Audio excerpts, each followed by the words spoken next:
We move to the Western Cape now, where the government in the province is not taking any chances on its roads this long weekend.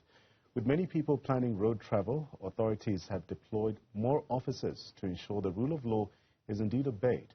For more on this, I'm joined by Western Cape Mobility MEC Ricardo Mackenzie. Mr. Mackenzie, a pleasure to have you on the program this afternoon. Can you firstly provide us an overview of the Western Cape government's decision to deploy more traffic officers during the long weekend? What are the primary objectives and goals of this deployment? Thank you. Good afternoon. I think, first of all, the primary objective is to ensure road safety as part of our road safety weekend. As you can imagine, it's long weekend. There's a lot of activities across the province, and we wanted to ensure people arrive safely wherever they go across the province. As we speak, I'm right side next to the road operation on the R27, where our provincial traffic officers are checking vehicles, checking trucks, and sadly, just a few minutes ago, one driver was pulled over doing 150 in a 120 zone. Irresponsible behavior of grown individuals that know they should not be speeding, given our horrible conditions on our road, or for whatever reason. Mr. Mackenzie, the province has mentioned a zero-tolerance approach to reckless and inconsiderate driving behavior there. What specific measures as well as strategies are traffic officers implementing to ensure road safety?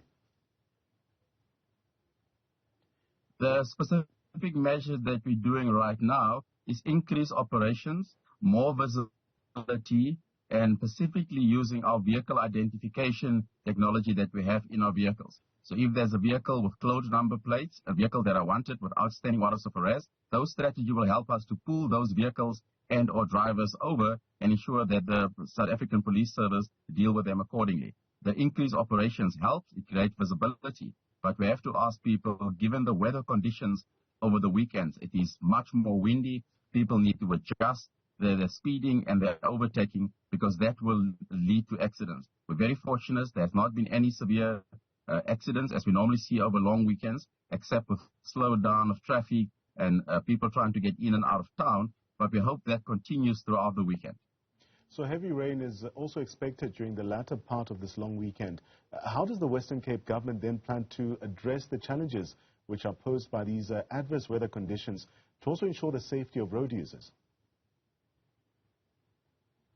What we have done already, we have our disaster management teams on the road in those areas, the garden route, particularly where right now our traffic operations are slowing down vehicles because drivers, particularly if you're not from the Western Cape, you're not used to the heavy wind in the Western Cape.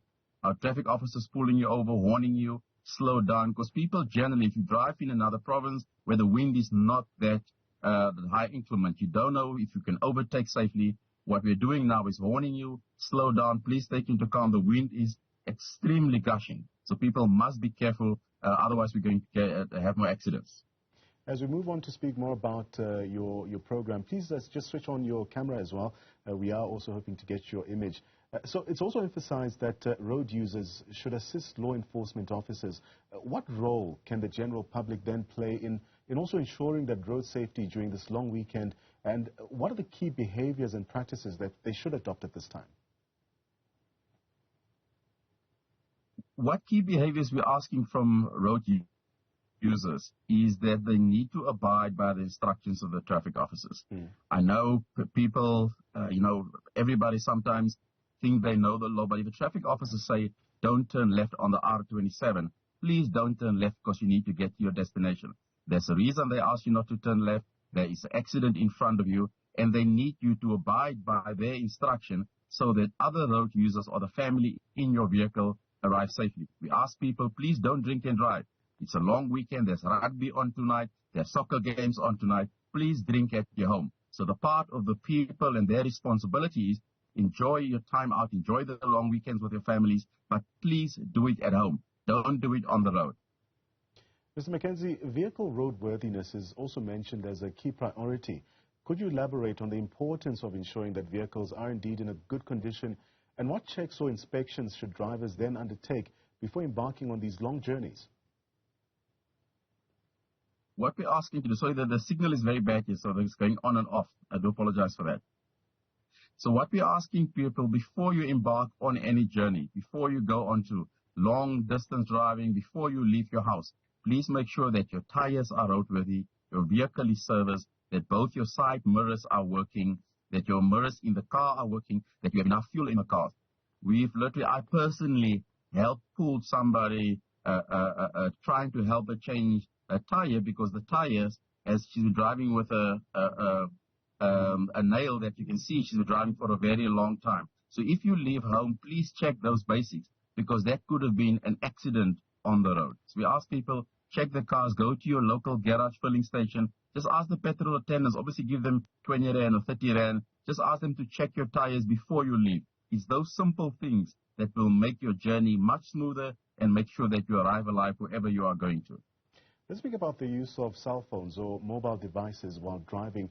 I mean, this is causing a significant problem on the roads as well. What measures are being taken to also discourage this distracted driving, and what penalties are in place for those who are caught using their devices on the road? Distracted driving is one of the biggest causes of accidents. There are so many people who think they can WhatsApp and drive. They go on Twitter or TikTok, and you even see people at accident scenes. They're taking videos, and you can see from the angle of the camera that vehicle, that video or the TikTok or the Facebook post was taken whilst individuals were driving. As much as one appreciates those videos, you can see they're putting their lives and individuals in their car at risk. So we're asking people, please don't do it. We appreciate people want to be first with information.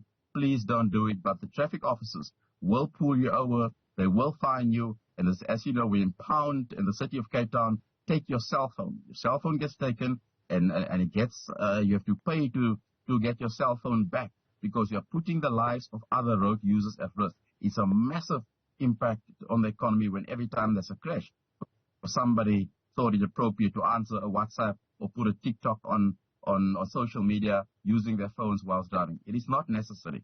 Pull over when it's safe to do so, or do it 45 minutes later when you get home. There's no need for you to do it whilst you're driving. It is a danger on the road. And finally, Mr. Mackenzie, can you provide information on the resources or the technology that you also mentioned a short while ago, or even the innovations that are being employed to support the work of traffic officers and also improve road safety in the Western Cape? What we've recently launched actually with our road traffic officers is in-camera technology. In-camera technology in the vehicles allow you to immediately see if a vehicle is a vehicle at risk. So if you're driving down the road, traffic officer driving behind you, in front of you, or stationary, can pick up your number plate, can see if this vehicle is wanted by SAPS, this vehicle is stolen, or this vehicle has a warrant of arrest outstanding. Those are the technologies that we've recently just deployed to make the road safer and to make it safer for our traffic officers. That means they don't have to pull over every single vehicle. It will be picked up in the car. The driver will alert the traffic officer. They will alert the control room. And 2-3 kilometers in front of you, you'll get pulled over because you're identified as an errant driver. That with the handheld devices that they're using to issue traffic fines and not the long papers that they used to write out years ago makes it far easier and far safer for the commuter who's get pulled over and for the traffic officer next to the road. That was Western Cape Mobility MEC Ricardo Mackenzie, who was providing us an overview of the provincial government's decision to deploy more traffic officers during this Heritage Day long weekend, also giving tips to motorists on what measures to observe to ensure that their vehicles and also their passengers are also safe.